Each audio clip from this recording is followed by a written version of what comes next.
சிஎம்க்கு ஒரு request, bed பாட்டில்ஸ்ல ஒவ்வொரு டேபிள்லயுமே bottles நீங்க வந்து குடி தண்ணீர் வச்சிடலாம். கோபம் வந்தால் தண்ணி பள்ளி கொண்டிருக்க வாய்ப்பு இருக்கிறது. ஒருவேளை அவருடைய தனிப்பட்ட அனுபவத்தின் காரணமாக அதை அவர் நீங்க குறிப்பிடுறாரா என்பதை நான் அறிய விரும்புகிறேன். டயா பூஸ்டர் சுகரை கண்ட்ரோல் பண்ணும், உங்க ஆரோக்கியத்தை மீட்டு தரும். சர்க்கரையை கட்டுப்படுத்துறதுக்கான எளிமையான வழிமுறை, இயற்கையான வழிமுறை. அனைத்து மருந்து கடைகளிலும் கிடைக்கும். முதலமைச்சர் அவர்களே, எதிர்கட்சி தலைவர் அவர்களே, அமைச்சர் பெருமக்களே, சட்டமன்றத்திலே இருக்கும் அனைத்து சட்டமன்ற உறுப்பினர்களுக்கும் முதல் கண் எனது வணக்கங்களை தெரிவித்துக் கொள்கிறேன். 52 ஆண்டுகள் முடிந்து 53வது ஆண்டில் அடியெடுத்து வைக்கும் நமது முதல்வர் அவர்களுக்கு உங்கள் அண்ணன் கேப்டன் விஜயகாந்த் அவர்கள் சார்பாகவும் தேசிய முற்போக்கு திராவிட கழகத்தின் சார்பாகவும் எங்களுடைய மனப்பூர்வமான பிறந்த நாள் வாழ்த்துக்களை இந்த அவையிலே தெரிவித்துக் கொள்கிறேன். இன்றைக்கு நாம சட்டசபையில பேசுகின்ற உரை ஒன்று மேகதாது அணை பற்றியும் ஆளுநருடைய உரையை பற்றியுமான டிஸ்கஷன். சற்றேறக்குரிய 1.5 மணி நேரமா ஒரே டாபிக் தான் இங்க போயிட்டு இருக்கு. அந்த வாய்ப்பு அனைத்து சட்டமன்ற உறுப்பினர்களுக்கும் சமமாக வழங்கப்பட வேண்டும் என்ற வேண்டுகோளை பேரவைத் தலைவருக்கு நான் வைக்கிறேன். நிறைய பேருக்கு வாய்ப்பு கிடைக்குது, நிறைய பேருக்கு வாய்ப்பே கிடைக்காமையே போயிடுது. இது சட்டமன்றம், எல்லாருக்கும் ஈக்குவாலிட்டி, எல்லாருக்குமே வாய்ப்பு தரணும் பேசுறதுக்கு. அது நீங்க அவைத்தலைவர் அவர்கள் நீங்க அதை பார்த்துக்கோங்க. அதுக்கு அடுத்தது அன்று ஆளுநர் உரை, அது தமிழ்தாய் வாழ்த்தோடு ஆரம்பிக்கப்பட்டதை தேசிய முற்போக்கு திராவிட கழகம் மனப்பூர்வமாக அதை வரவேற்கிறோம். அதே போல ஆளுநர் உரை அன்றைக்கு ஆளுங்கட்சியின் உரையாக இருந்தது என்பதை யாரும் மறுக்க முடியாது. ஒரு ஸ்போக்ஸ் பர்சன் மாதிரி ஆளுங்கட்சியை பற்றி மட்டுமே அவருடைய உரை இருந்தது. நமது தமிழ் மொழி தாய்மொழி, நம்மளுடைய அன்னை தமிழ் அன்னை. அந்த தமிழ் மொழியை நாம் சொல்றது செந்தமிழ் அப்படின்னு சொல்லுவோம். அதை நாம் கேட்கும்போது அது நம் காதுல தேன் பாய்ந்ததாக தான் நம்ம எல்லாரும் சொல்வோம். ஆனால் அன்றைக்கு ஆளுநர் உரையில் 37 நிமிடங்கள் அவர் பேசியதாக ஒரு குறிப்பு இருக்கு. ஆனா 37 தவறுகள், தமிழை பற்றி உச்சரித்தவை அத்தனையுமே மிக மிக ஒரு வேதனையான ஒரு விஷயமாக இங்க நான் பார்க்கிறேன். நம்மளுடைய தலைவர்கள், அறிஞர் அண்ணாவாகட்டும், கலைஞராகட்டும், ஐயா காமராஜர் ஆகட்டும், அனைத்து பெருந்தலைவர்கள், அதே போல வேலு நாச்சியார், இது போன்ற அவர் ஒவ்வொரு பேரை சொல்லும் பொழுதும் முற்றிலுமாக அவருடைய உரையில அத்தனை பிழைகள் அன்றைக்கு இருந்தது. உறுப்பினர் உட்காருமா, நான் பேசுறேன். இல்ல உட்காருங்க. மாண்புமிகு உறுப்பினர் ஆளுநர் உரை மீது சொல்லுகிற போது தமிழ் உச்சரிப்பு பற்றி அவர் குறிப்பிட்டார்கள். வேறு மாநிலத்தை சேர்ந்த ஒரு ஆளுநர் அரசின் சார்பில் இங்கே தன்னுடைய உரையை அவைக்கு படிக்க வந்தபோது புதிதாக தமிழகத்தில் வந்திருக்கிற வேறு மாநிலத்தை சேர்ந்த நம்முடைய ஆளுநர் முதலில் எல்லா தலைவருடைய பெயரையும் உச்சரிக்க முயன்றதை நாம் முதல்ல பாராட்ட கற்றுக்கொள்ள வேண்டும்.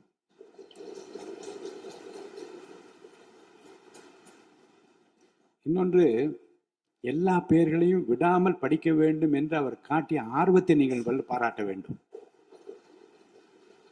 இன்னொன்று நான் உங்களுக்கு சொல்லுகிறேன், தமிழை கற்றுக்கொள்ள வேண்டும் என்பதில் நம்முடைய மாண்புமிகு ஆளுநர் அவர்கள் ரொம்ப அக்கறையாக இருக்கின்றார் என்பதை நான் அவரை நேரிலே சென்று ஆளுநர் உரைக்கு உரையாற்ற நீங்கள் வர வேண்டும் என்று அழைப்பு விடுக்க சென்றபோது தமிழ்நாட்டில் இருக்கக்கூடிய வரலாற்று சிலவற்றை நான் படித்து கொண்டிருக்கிறேன் ஆங்கிலத்தில். அதில் சுதந்திர போராட்டத்தில் இவ்வளவு பெரிய வீரர்கள், இவ்வளவு பெரிய தியாகிகள் தமிழ்நாட்டில் இருக்கின்றார் என்பதை பார்த்து நான் ரொம்ப வியப்படைகிறேன் என்று சொன்னார். அப்புறம் இன்னொன்று சொன்னார், தமிழில் வந்தவுடனே நான் வணக்கம் என்று சொல்ல கற்றுக்கொண்டேன் என்று சொன்னார். அப்ப நான் சொன்னேன், இன்னும் அதிகமாக கற்றுக்கொள்ளலாம், நல்லா இருக்கீங்களா என்று கேளுங்கள் அப்படி என்று சொன்னேன். ஆங்கிலத்தில் அதுக்கு நான் மொழிபெயர் சொன்னேன், நல்லா இருக்கீங்களா என்று ஆரம்பித்தார். நான் உடனே பதில் சொன்னேன், நல்லா இருக்கேன், ஐ எம் ஆல் ரைட் என்று சொன்னேன். உடனே அதை ரிப்பீட் பண்ணார். இதை சொல்லுவதற்கு காரணம் என்ன என்றால், தமிழ்நாட்டுக்கு வந்திருக்கிற, நம் நிலைமையை புரிந்திருக்கிற, நம் உணர்வுகளை புரிந்திருக்கிற ஒரு மாண்புமிகு ஆளுநர் இங்கே வந்து படிக்க முயலுகிற போது உச்சரிப்பு வருவது கொஞ்சம் சிரமமாகத்தான் இருக்கும்.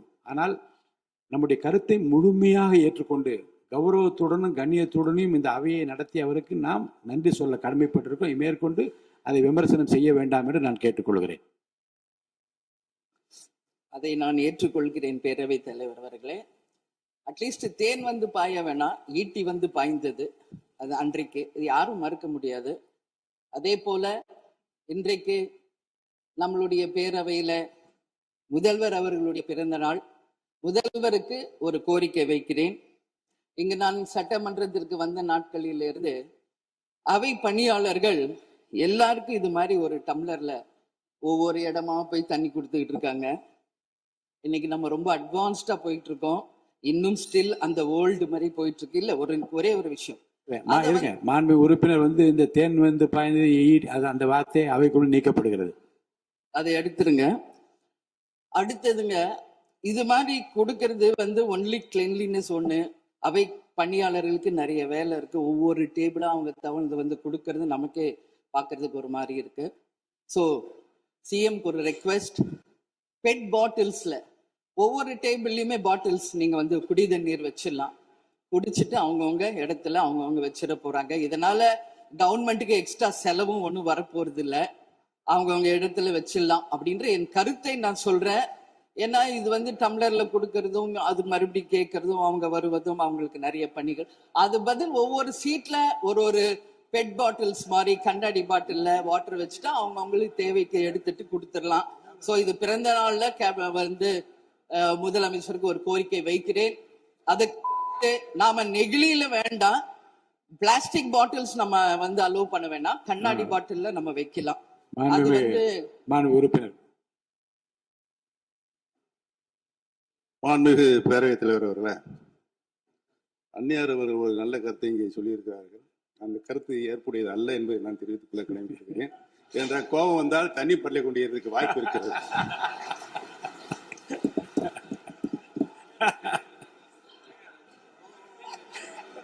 உறுப்பினர் பேசலாம். இப்போ தண்ணி பாட்டில் தான் வீசணும்னு கிடையாது, டம்ளர்ல கூட வீசி அடிக்கலாம். உறுப்பினர் ஒரு நிமிஷம். தலைவர் அவர்களே, நம்முடைய மாண்புமிகு முன்னாள் முதலமைச்சர் அண்ணன் ஓபிஎஸ் அவர்கள் ஒரு நிலையை குறிப்பிட்டு அதை எரிவதற்கான தண்ணி பாட்டிலை எரிவதற்கான வாய்ப்பு இருக்கிறது என்று சொன்னார்கள். ஒருவேளை அவருடைய தனிப்பட்ட அனுபவத்தின் காரணமாக அதை அவர் இங்கே குறிப்பிடுறாரா என்பதை நான் அறிய விரும்புகிறேன். மாண்புமிகு உறுப்பினர், ஏன்னா காலையில இருந்து ரொம்ப காரசாரமாவே போயிட்டு இருந்துச்சு. அதனால ஒரு ஹாப்பியா நம்மளுடைய முதல்வர் பிறந்த நாள்ல எல்லாரும் சந்தோஷமா இன்னைக்கு நம்ம அவையே செய்வோம். சோ பாட்டில் தான் வீசணும்ன்றது இல்ல, வன்முறைக்கு வேண்டும் என்றால் இங்க எவ்வளவோ இருக்கு, எது வேணாலும் வீசலாம். பட் நம்ம எண்ணம் அது கிடையாது. நிச்சயமாக தண்ணீர் என்றாலே பிரச்சனை தான் போல இருக்கு. அது காவேரி தண்ணீரா இருந்தாலும் டாஸ்மாக் தண்ணீரா இருந்தாலும் அது ஒரு பிரச்சனையா தான் இன்னைக்கு மக்கள்கிட்ட இருக்கு. உறுதியாக காவேரியிலும் சரி மேகதாதுலும் தமிழ்நாடு சட்டமன்ற உறுப்பினர் மட்டும் இல்ல, யாரும் அதற்காக விட்டு கொடுக்க போவதில்லை என்பது உறுதி. இன்னைக்கு நம்ம முதல்வர் அவரும் புதிதாக முதல்வராக இருக்கிறார். கர்நாடகா முதல்வரும் முதல் முறை முதல்வராக வந்திருக்கிறார். கேரள முதல்வரும் முதல் முறை முதல்வராக வந்திருக்கிறார்கள். சோ 3 முதலமைச்சர்களும் ஒன்று நட்பு ரீதியாக பேசி இந்த பிரச்சனைக்கு தீர்வு காணலாம். அப்படி இல்லை என்றால் அவங்க சொல்றது கேட்கலன்னா பக்காவா நம்ம வந்து சட்ட ரீதியாக ரொம்ப ரொம்ப பழமையான ஒரு விஷயத்தை அன்னைக்கு நான் சொன்ன மாதிரி பேசிக்கிட்டே தான் இருக்கிறோம். இது வந்து முழுமையாக தீர்வடைய வேண்டும்ன்றதா எல்லாருடைய கருத்து. இன்னைக்கு நம்மளுக்குள்ள வாதங்கள் பிரதிவாதங்கள் டிஸ்கஷன்ஸ் இங்கு வந்தாலும் இது நிரந்தரமாக தீர்க்கப்பட வேண்டும் என்பதில் யாருக்கும் மாற்று கருத்து இல்லை. இப்ப 2026 இருக்கும், 3026 வரைக்கும் இது கண்டினியூ ஆகக்கூடாது, இன்னொரு 100 ஆண்டு காலத்திற்கு என்பதுதான் எல்லோருடைய எண்ணம். சோ அது நடக்கணும். அது மட்டும் கிடையாது, இன்றைக்கு நேற்று நடந்த ஒரு விஷயம் தமிழ்நாட்டில. நேற்று நான் நேரடியாக சென்று பாதிக்கப்பட்டவங்களை பார்த்தேன். Yesterday was a black day for Tamil Nadu. Sunday black சண்டேவாக நேற்று இருந்தது. இதுவரைக்கும் தமிழகம் காணாத ஒரு பேர் விபத்து அது. இன்னைக்கு பேரிடர் எவ்வளோ பிரச்சனைகள் இருந்தாலும் ஒரு அமோனியா தாக்குதல்ல இத்தனை பேர் பாதித்தது தமிழக வரலாற்றில் முதல் முறை. அனைவரும் வடநாட்டை சேர்ந்த பெண்கள், 20 வயசுல இருந்து 25 வயசுக்குள்ள இருக்கிற இளம் பெண்கள். அவங்கள நேரா பார்க்கும்போது மிக மிக மனசுக்கு கஷ்டமாக இருந்தது. என்ன ஃபேஸ்ல பாக்குறோம், உதடு, காது, மூக்கு எல்லாம் ப்ளீட் ஆயிட்டே இருக்கு. அப்போ டாக்டர்ஸ் அங்க எக்ஸ்பிளைன் பண்ணாங்க, இங்க வெளியே நம்ம என்ன பாக்குறோமோ அதுதான் இன்னர், அதாவது லங்ஸ். இதை பற்றி ரொம்ப விரிவான விளக்கத்தை எல்லாம் அமைச்சர் அளிச்சுட்டாங்க. சுருக்கமா அதை நான் பார்த்தேன், சரியானதுலாம் நீங்க மேற்கொண்டு அதை பற்றி பேச ஆளுநர் உரைக்கு நன்றி தெரிவிக்கிற கருத்துக்கு வந்திருக்கீங்க. கண்டிப்பா. அதனால நான் நினைச்சேன் இன்னைக்கு ஒரு நிமிஷம் அவங்களுக்காக நம்ம மௌன அஞ்சலி செலுத்துவோம் என்று நான் எதிர்பார்த்தேன். இருந்தாலும் பரவாயில்லை. சோ அவங்களுக்கு நான் நேத்தே சொன்னபடி முதலமைச்சர் அவர்கள் 2 லட்சம் ரூபாய் கொடுத்திருக்கார். உடனே அமைச்சர்கள் போய் பார்த்தாங்க. அதெல்லாம் பாராட்டுக்குரிய விஷயம். ஆனாலும் ஏழ்மை குடும்பத்துல இருந்து வந்திருக்காங்க. சோ கன்சிடர் பண்ணணும்னு சொல்லி நான் கேட்டுக்கிறேன்.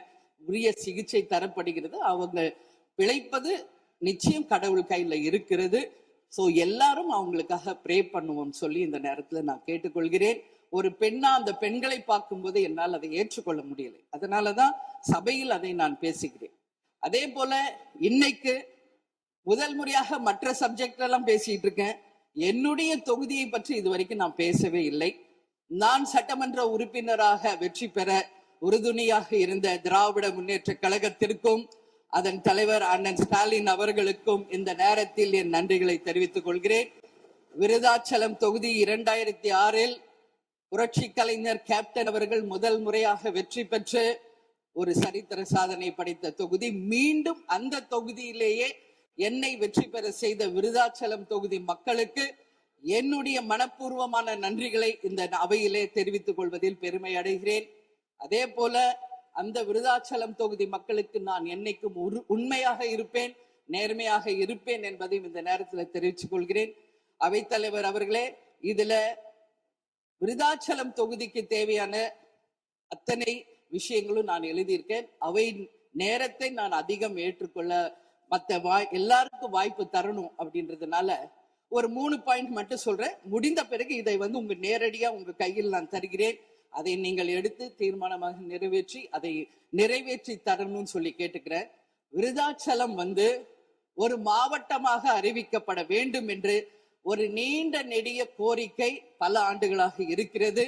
அதுதான் அங்கு எல்லா மக்களினுடைய விருப்பம். அதை நீங்கள் முதல்வர் அவர்களும் அவைத்தலைவர் அவர்களும் கவனத்தில் கொண்டு விருதாச்சலத்தை ஒரு தனி மாவட்டமாக அறிவிக்க வேண்டும் என்பதை இந்த நேரத்தில் நான் சொல்கிறேன்.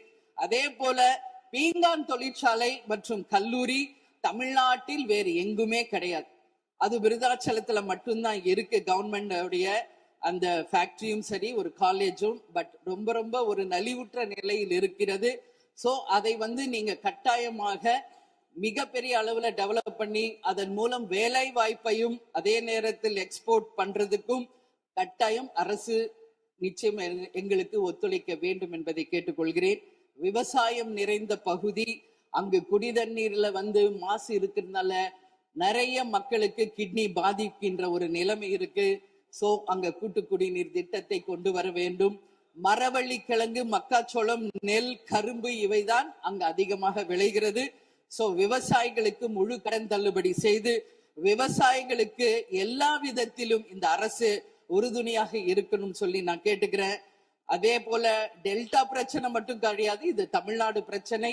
நம்மளுடைய நீர் ஆதாரம் எல்லாருக்கும் கிடைக்க வேண்டும் என்றும் கூறி இது அவை முடிந்தவுடன் இதை உங்களிடம் சமர்ப்பிப்பேன். இதை நீங்கள் ஏற்று இதை கட்டாயம் நிறைவேற்றி தர வேண்டும் தொகுதிக்காக என்று கேட்டுக்கொண்டு, எல்லாருக்குமே இந்த நேரத்துல இந்த அவையில் பேச வாய்ப்பு கொடுத்த அவைத்தலைவர் அவர்களுக்கும் இன்று பிறந்தநாள் காணும் முதல்வர் அவர்களுக்கும் என் நன்றிகளை தெரிவித்துக் கொண்டு அமர்கிறேன். நன்றி, வணக்கம்.